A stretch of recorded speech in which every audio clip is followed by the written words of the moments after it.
Nunca os seres humanos especulam mais ou têm mais opiniões do que sobre coisas que não entendem.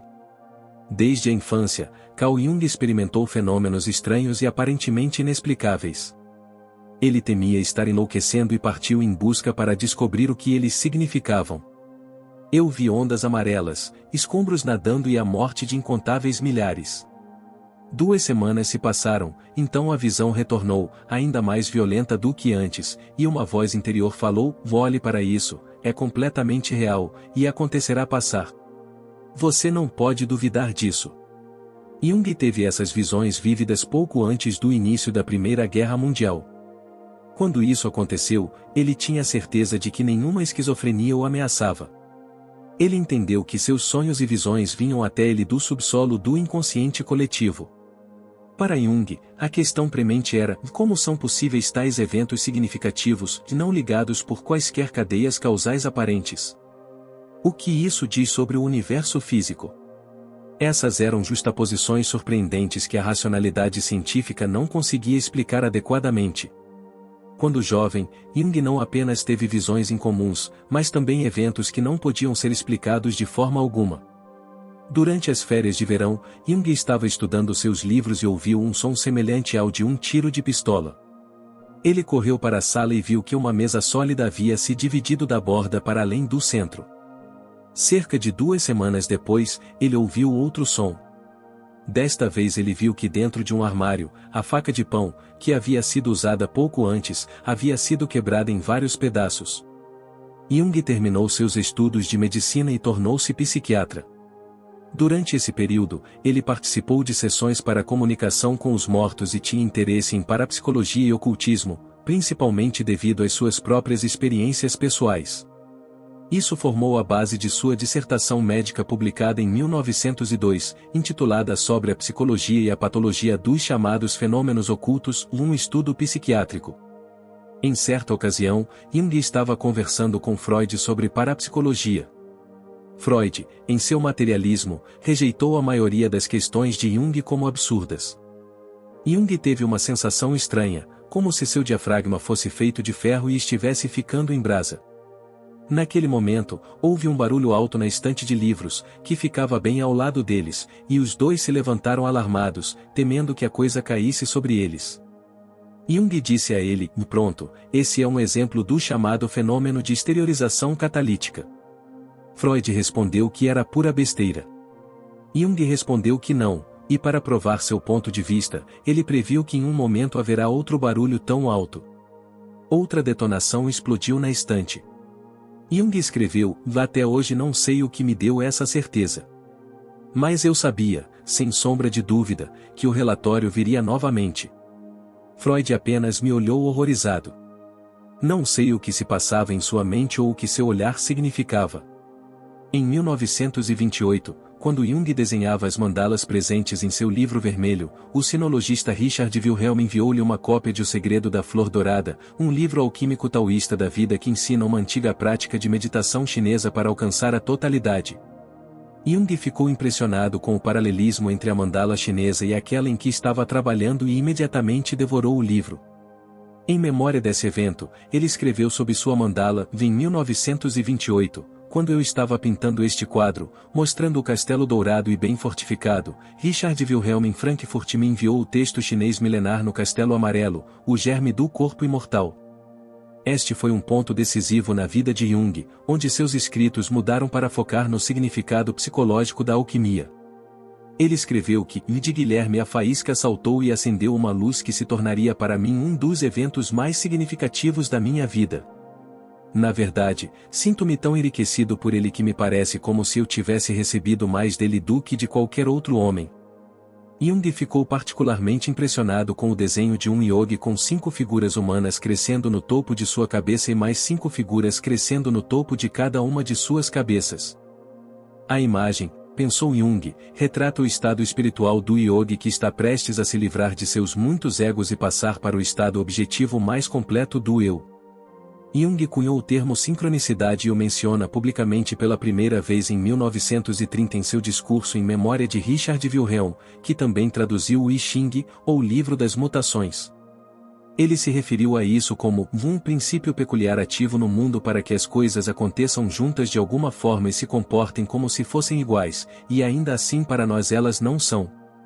Jung comparou isso ao conceito chinês de Tao, a união dos opostos dos pares complementares de Yin e Yang. Baseia-se na unidade do homem e do cosmos circundante. Isso é semelhante ao credo alquímico, como acima, assim abaixo, referindo-se ao mundo interno e ao mundo externo, à psique e à matéria, sendo um e o mesmo. O objetivo do sábio taoísta é viver em harmonia com o Tao e, assim, evitar cair em um extremo ou outro. Este é, de fato, o objetivo da psicologia junguiana, o equilíbrio dos opostos, consciência e inconsciente, realinhar o ego ao self, como centro da personalidade. Aqui a sincronicidade desempenha um papel vital. Não há evolução linear para a individuação e autorrealização, há apenas uma circunambulação circular em que tudo está relacionado ao centro. Isso é representado pelo símbolo da mandala. Para Jung, encontrar o símbolo da própria mandala é crucial para o desenvolvimento do eu. Para que esse movimento circular ocorra, a mandala deve ter um símbolo como o sol, um castelo ou uma flor dourada em seu centro. É uma imagem visual do padrão divino, uma manifestação do eu.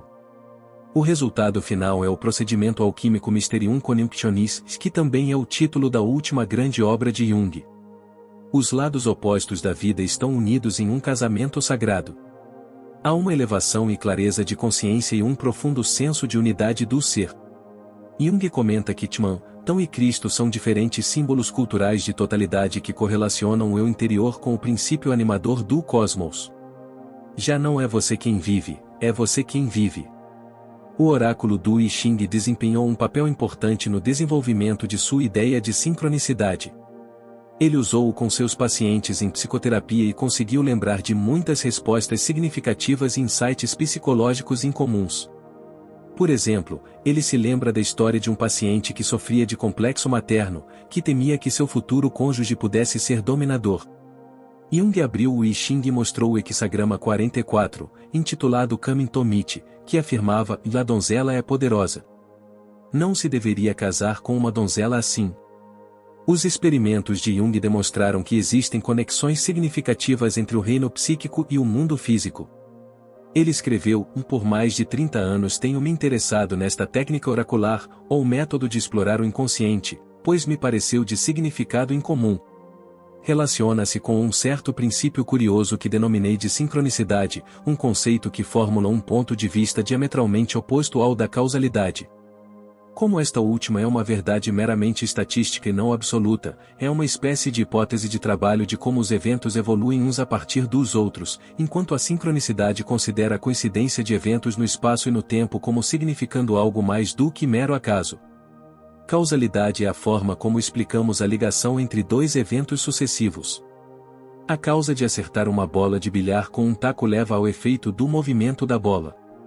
A sincronicidade, no entanto, é uma coincidência significativa de eventos externos e internos que não podem ser causalmente ligados. A ênfase está na palavra o significativo. Ocorre quando um evento percebido internamente, sonho, visão, premonição, pensamento ou humor, é visto como tendo uma correspondência na realidade externa, e a imagem interna ou se tornou realidade. O mundo interior e o mundo exterior coincidem, trazendo sentido à sua vida. Sincronicidade deriva do prefixo grego syn e juntos, o ri da palavra cronos, tempo. Significa existir ou acontecer ao mesmo tempo. A palavra coincidência implica vários incidentes acontecendo juntos. No entanto, uma sincronicidade não é uma coincidência típica, mas sim uma coincidência significativa de dois ou mais eventos. O problema da sincronicidade intrigou Jung por muito tempo. Quando ele estava investigando os fenômenos do inconsciente coletivo, ele continuou se deparando com coincidências que estavam conectadas de forma tão significativa, que quebravam todas as probabilidades estatísticas. Não podemos imaginar eventos que estejam conectados de forma não causal e sejam capazes de uma explicação não causal. Mas isso não significa que tais eventos não existam. O físico ganhador do Prêmio Nobel Wolfgang Pauli procurou terapia com Carl Jung e compartilhou muitos de seus sonhos. Um proeminente físico quântico, que por acaso tinha sonhos complexos, foi uma descoberta extraordinária. Depois que ele não fosse mais paciente, ele continuaria sua correspondência com Jung. Isso está documentado no livro Átomo e Arquétipo, que apresenta as cartas de Pauline Jung. Através de seu esforço conjunto, eles passaram a ver a sincronicidade como um princípio acausal que transcende o espaço, o tempo e a causalidade. Demorou quase 20 anos para que eles chegassem ao ponto de publicar suas ideias inovadoras e controversas. Em 1952, Jung e Pauli publicaram um volume conjunto, A Interpretação da Natureza e da Psique. Mais tarde, a parte de Jung, Sincronicidade, um princípio de conexão acausal, seria publicada no volume 8 de suas obras completas. Ele escreveu, como psiquiatra e psicoterapeuta, muitas vezes me deparei com os fenômenos em questão e consegui me convencer do quanto essas experiências internas significam para meus pacientes.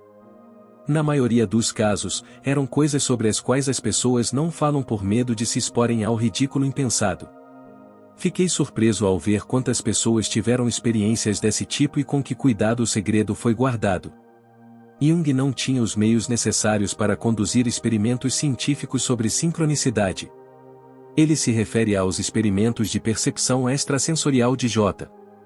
B. Rini, que fundou a parapsicologia como um ramo da psicologia. Os experimentos mostram evidências de combinações acausais de eventos, onde a coincidência casual representa um grau de improbabilidade que teria de ser expresso por uma figura astronômica. Vai além do escopo do acaso e da probabilidade. Por exemplo, em um experimento de cartas que consiste em 25 cartas com 5 sinais diferentes, o sujeito é separado do experimentador por uma tela e teve que tentar adivinhar as cartas 800 vezes. Um jovem, que em vários experimentos obteve uma média de 10 acertos para cada 25 cartas, o dobro do número provável, uma vez adivinhou todas as 25 cartas corretamente, o que dá uma probabilidade de cerca de 1 em 298 quatrilhões. Jung não busca uma descrição completa e uma explicação desses fenômenos complicados, mas abre um campo obscuro que é filosoficamente da maior importância. Seu interesse neste problema não é meramente científico, mas o mais importante é que ele busca mergulhar na alma humana. Jung tenta explicar os eventos sincronísticos principalmente em termos de seu conceito de arquétipo, que são padrões de comportamento instintivo responsáveis pela organização de processos psíquicos inconscientes. Os arquétipos constituem a estrutura do inconsciente coletivo, que representa uma psique que é idêntica em todos os indivíduos e contém as imagens de toda a criação. É o padrão mestre da vida. Os arquétipos organizam o material psíquico e produzem padrões significativos no mundo físico. Eles não podem ser diretamente percebidos ou representados, em contraste com os fenômenos psíquicos perceptíveis. Por causa de sua natureza o irrepresentável, Jung chamou de o psicoide, ou semelhante à alma, que se refere à relação entre a psique de uma pessoa e o mundo físico além do corpo dessa pessoa. Nos deparamos com um fator que não tem nada a ver com a atividade cerebral, mas sim com padrões significativos em nossa vida pessoal. Coincidências significativas repousam em uma base arquetípica. A sincronicidade é a camada mais profunda da realidade arquetípica onde a psique e a matéria colidem e se tornam indistinguíveis. Essa dimensão unitária de toda experiência é a noção alquímica do unus mundus, o mundo único. Jung escreve, se o simbolismo da mandala é o equivalente psicológico do unus mundus, então a sincronicidade é seu equivalente parapsicológico. A vida psicológica é uma expressão da natureza. Neste caso, temos que supor um conhecimento anterior a toda consciência. Acredita-se que fenômenos sincronísticos surjam de ativações desse nível de realidade. Parece haver um conhecimento a priori, causalmente inexplicável, de uma situação que no momento é incognoscível. Na terapia, ver uma pessoa como radicalmente separada de outra é limitante. É o campo que conecta e inclui os dois participantes que é transformador. As comunicações inconscientes que ligam ambos os parceiros podem ser descritas de forma útil como emergindo do reino psicoide, porque transcendem as percepções limitadas de analista e paciente que possuem psiques encapsuladas separadas. É particularmente na tensão elevada gerada por tal campo que eventos sincronísticos tendem a ocorrer. A vida psíquica é fundamentalmente um domínio unitário compartilhado. A plenitude do eu é o pleroma, o lugar onde passado, presente e futuro existem simultaneamente. É a ideia de que tudo o que vai acontecer já aconteceu. Essa é a magia da sincronicidade. Jung nos conta uma história sobre o poeta francês do século XIX, Émile Deschamps, que ganhou um pedaço de pudim de ameixa do chamado Messier de Fortibou. 10 anos depois, ele descobriu outro pudim de ameixa em um restaurante de Paris e perguntou se poderia comer um pedaço. Aconteceu, porém, que o pudim de ameixas já havia sido encomendado por de Fortibou. Muitos anos depois, Deschamps foi convidado a comer um pudim de ameixa como uma raridade especial. Enquanto comia, ele comentou que a única coisa que faltava era de Fortibou.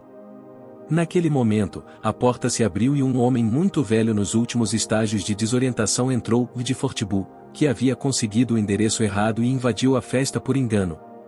Jung escreve sobre o que parece ser um evento sincronístico. Em 1º de abril de 1949, tomei nota pela manhã de uma inscrição contendo uma figura que era metade homem e metade peixe. Havia peixe no almoço. Alguém mencionou o costume de fazer um o peixe de abril ou de alguém. À tarde, um ex-paciente meu, que eu não via há meses, me mostrou algumas fotos impressionantes de peixes. À noite, me mostraram um bordado com monstros marinhos e peixes. Na manhã seguinte, atendi um ex-paciente, que estava me visitando pela primeira vez em 10 anos. Ela havia sonhado com um peixe grande na noite anterior. Alguns meses depois, quando eu estava usando esta série para um trabalho maior e tinha acabado de escrevê-la, fui até um local à beira do lago, em frente à casa, onde já havia estado várias vezes naquela manhã. Desta vez, um peixe de 30 centímetros de comprimento estava no paredão. Como não havia mais ninguém presente, não tenho ideia de como o peixe poderia ter chegado lá. Quando as coincidências se acumulam dessa maneira, não podemos deixar de ficar impressionados com elas. No entanto, Jung tinha dúvidas sobre se tratava de uma sincronicidade, pois não havia interação com o mundo interior. Ele diz que pode muito bem ser o agrupamento casual extremamente improvável de 6 eventos, o 7º evento ocorrendo meses depois. Jung também adverte que a sincronicidade pode ser mal utilizada ou mal interpretada de forma patológica. As pessoas podem se deixar levar e começar a ver cada evento como significativo. Jung já havia comentado isso em relação a situações em que os pacientes, particularmente os esquizofrênicos, interpretam os eventos como tendo uma referência especial a eles. Ele escreveu em uma carta: "E descobri muitas vezes que experiências sincronísticas foram interpretadas pelos esquizofrênicos como delírios."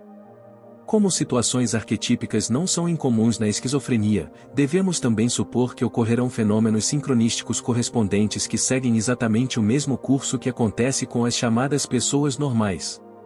A interpretação do esquizofrênico é morbidamente estreita porque está restrita principalmente às intenções de outras pessoas.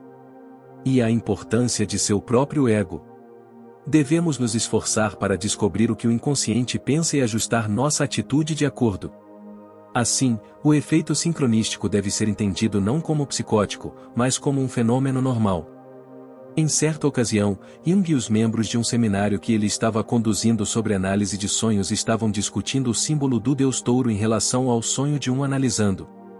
Sem saber das discussões do grupo do seminário, o analisando passou vários dias fazendo uma imagem de um touro com o disco do sol entre os chifres. Em outra ocasião, Jung escreveu, por exemplo: "Caminho com uma paciente em um bosque. Ela me conta sobre o primeiro sonho de sua vida que deixou uma impressão duradoura nela. Ela tinha visto uma raposa espectral descendo as escadas da casa de seus pais. Neste momento uma raposa de verdade sai das árvores a menos de 40 metros de distância e caminha silenciosamente pelo caminho à nossa frente por vários minutos. O animal se comporta como se fosse um parceiro na situação humana. A raposa é o símbolo da inteligência instintiva que disse à mulher para esquecer suas hesitações e vencer seus bloqueios intelectuais, confiando em sua sabedoria instintiva que lhe mostrará o caminho certo." Jung nos dá outro exemplo apropriado à sincronicidade. "Lembro-me da história de um amigo estudante cujo pai lhe prometeu uma viagem à Espanha se ele passasse satisfatoriamente nos exames finais. Meu amigo então sonhou que estava andando por uma cidade espanhola. A rua levava a uma praça, onde havia uma catedral gótica. Ele então virou à direita, virando uma esquina e entrando em outra rua. Lá ele foi recebido por uma elegante carruagem puxada por 2 cavalos de cor creme. Então ele acordou. Ele nos contou sobre o sonho enquanto estávamos sentados em volta de uma mesa bebendo cerveja. Pouco depois, tendo sido aprovado nos exames, foi para a Espanha e lá, em uma das ruas, reconheceu a cidade do seu sonho. Ele encontrou a praça e a catedral, que correspondiam exatamente à imagem onírica. Ele queria ir direto para a catedral, mas então se lembrou que no sonho havia virado à direita, na esquina, para outra rua. Ele estava curioso para descobrir se seu sonho seria corroborado ainda mais. Mal ele virou a esquina quando viu na realidade a carruagem com os 2 cavalos de cor creme. Para Jung, o sentimento de déjà vu é baseado em um conhecimento prévio nos sonhos, que também pode ocorrer no estado de vigília. Neste caso, o acaso torna-se altamente improvável porque a coincidência é conhecida de antemão. Jung conta a história de um de seus pacientes que ele retirou de uma depressão. A esposa do paciente colocou sobre ele um fardo tremendo, com o qual ele era incapaz de lidar. Após 1 ano de casamento, ele caiu em uma nova depressão. Jung disse-lhe para vir visitá-lo, mas devido à influência de sua esposa, o paciente não respondeu. Naquela época, Jung retornou ao seu hotel à meia-noite após a palestra. Ele escreveu, por volta das 2 horas, e devo ter acabado de adormecer e acordei assustado e tive a sensação de que alguém havia entrado no quarto, tive até a impressão de que a porta havia sido aberta às pressas. Acendi a luz imediatamente, mas não havia nada. Alguém pode ter confundido a porta, pensei, e olhei para o corredor. Mas ainda era como a morte. Estranho, eu pensei, alguém entrou na sala. Então tentei me lembrar exatamente do que havia acontecido e me ocorreu que havia sido acordado por uma sensação de dor surda, como se algo tivesse atingido minha testa e depois a nuca. No dia seguinte, recebi um telegrama dizendo que meu paciente havia cometido suicídio. Ele atirou em si mesmo. Mais tarde, descobri que a bala havia pousado na parede posterior do crânio. Essa sincronicidade foi observada em conexão com uma situação arquetípica, neste caso, a morte. Jung percebeu algo atemporal e espacial que na realidade estava acontecendo em outro lugar. Neste caso, o inconsciente tinha conhecimento da condição de seu paciente.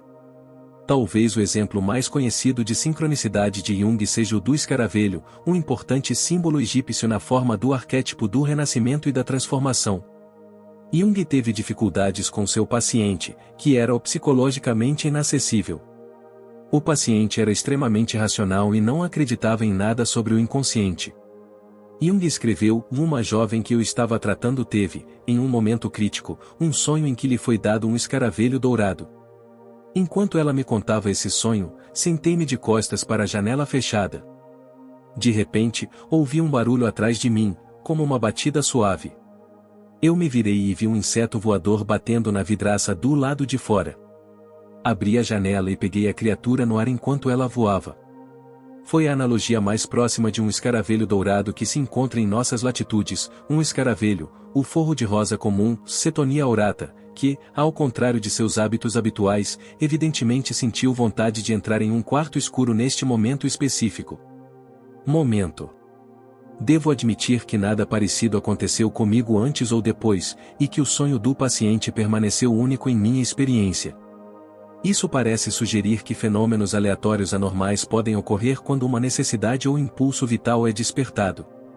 Jung entregou a criatura ao seu paciente com as palavras: "E aqui está o seu escaravelho." A experiência quebrou o gelo de sua resistência intelectual. Isso a ajudou a entrar em contato com seus sentimentos e teve um impacto transformador sobre ela, conectando o mundo dos seus sonhos à sua vida desperta. Seu ego morreu, dando origem a um novo eu.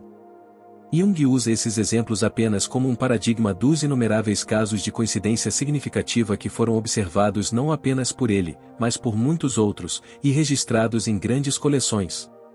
As sincronicidades acompanham as fases cruciais do processo de individuação. Mas muitas vezes elas passam despercebidas, porque o indivíduo não aprendeu a observar tais coincidências e a torná-las significativas em relação ao simbolismo de sua vida interior. Fique atento aos eventos em sua vida que podem parecer aleatórios e veja que significado pode surgir para você se você permitir que eles vivam dentro de você por algum tempo.